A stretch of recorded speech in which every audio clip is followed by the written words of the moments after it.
안녕하세요, 여러분. 반갑습니다.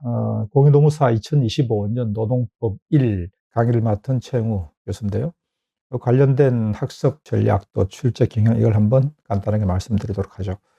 먼저 출제 범위를 보시면 뭐 아시겠습니다만 전체 12개인데 11개로 나와 있습니다만 기준에 보면은 이제 노동법 총론이 언급이 되기 때문에 구체적으로 12개로 볼 수 있겠고요.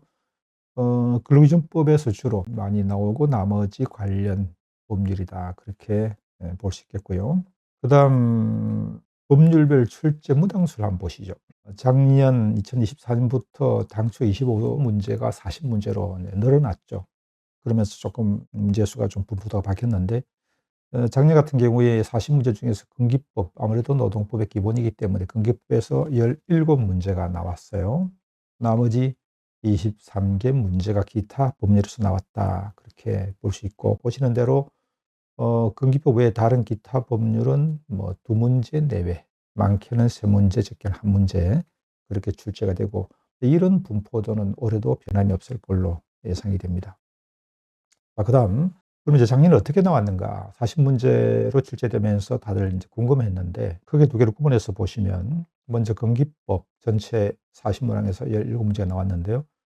우리가 근기법은 기본적으로 법조문에서 나오는 문제와 그리고 판례 법리라고 하죠. 판례에서 나오는 문제로 구분을 할 수 있다면 17 문제 중에서 판례 법리에서 7 문제가 나왔죠. 네. 여러분이 아무래도 이제 판례 법리에서 문제가 나온다고 하면 조금 부담스러워합니다. 왜냐하면 법조문은 법조문 그대로 그냥 보면 되는데 그대로 나오니까. 근데 판례는 뭐 판례가 한두 개도 아니고, 근데 전혀 여러분 부담스럽게 생각할 필요 없는 것이, 나중에 뭐 기출문제 보시면 아시겠습니다만 법에 언급되지 않은 테마들, 예를 들어서 뭐 채용 내정, 이거 법에 나오는 게 아니거든. 시용 기간, 뭐 성과급이 임금인지 아니면 영업 양도, 이런 거 법에 직접 언급되지 않은 판례로 형성된 법리를 중심으로 나오기 때문에 이건 이미 다 알고 있는 내용들이에요. 뭐 전혀 엉뚱한 데서 나오는 것도 아니고요. 그래서 그렇게 부담스럽지는 않고, 그래서 우리가 판례는 주로 중요하다고 생각하고 있는, 우리가 리딩 판례, 뭐 리딩 케이스 이런 표현을 쓰는데, 그런 것 중심으로 우리가 정리하면 크게 어렵지 않다라고 보여지고요. 기타 법률은, 근기법 외에 기타 법률은 주로 법조문에서 문제가 나오죠. 왜냐하면 기타 법률에서는 뭐 판례 법리로 형성될 게 사실 별로 없어요. 그렇기 때문에 법조문 중심으로 나왔는데, 작년 같은 경우에는 이간제법에서도 한 문제가 나왔습니다. 판례 법리에서 한 문제 나왔는데, 자, 그러면 이게 어떤 문제가 나왔을까? 별 문제 같지도 않은 문제가 나왔어요. 보실까요? 자, 기간제 관련해서 이게 이제 다툼이 있으면 판례에 따른다. 이게 이제 판례 법리에 근거한 문제라는 이야기인데, 그런데 오히려 정답은 전혀 판례와 관계없는 법에 나와 있는 법조문만 알고 있으면 풀 수 있는 문제가 나왔어요. 사실 그거는 판례 법리 문제라 보기는 어렵죠. 뭐 그렇게 명기했습니다만, 뭐죠? 우리가 기간직 근로자, 즉 비정규직이죠. 비정규직이 차별받는다. 똑같이 업무를 하고 성과를 냈는데 회사가 성과급을 정규직만 준다. 이건 차별이죠. 이랬을 때 차별 시정 신청을 노동인이 할 수 있는데 몇 달 안에 해야 돼라고 하는 게 6개월이잖아요. 근데 3개월, 이건 뭐 기본 문제죠. 그러니까 판례 법리 문제라고 해서 굳이 뭐 볼 필요도 없다. 네, 그렇게 볼 수 있겠어요. 다시 앞으로 가서, 어쨌든 기타 법률은 주로 법조문 중심으로 나오는데, 그러면 사실 기타 법률 과목이 엄청 많죠.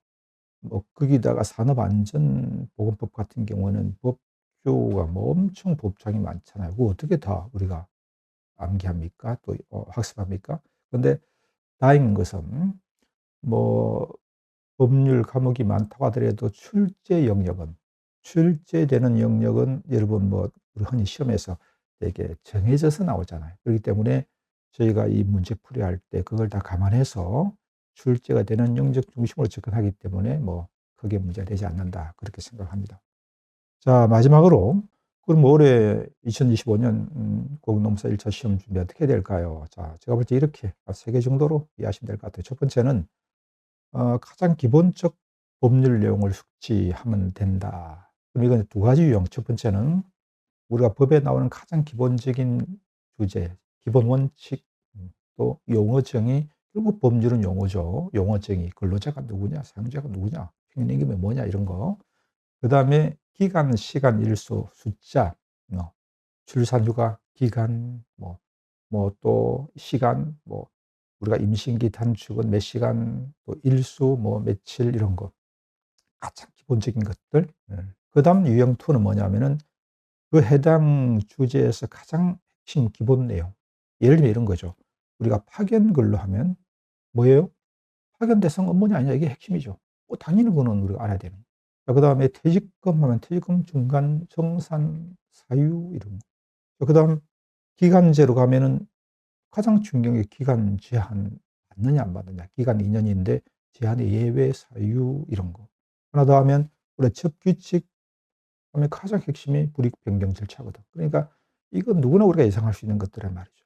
근데 공익노무사 1차 시험 내용을 보면 문제를 보면 그런 예상 영역에서 절대 벗어나지 않습니다. 그러니까 이런 것 중심으로 하면 되고요.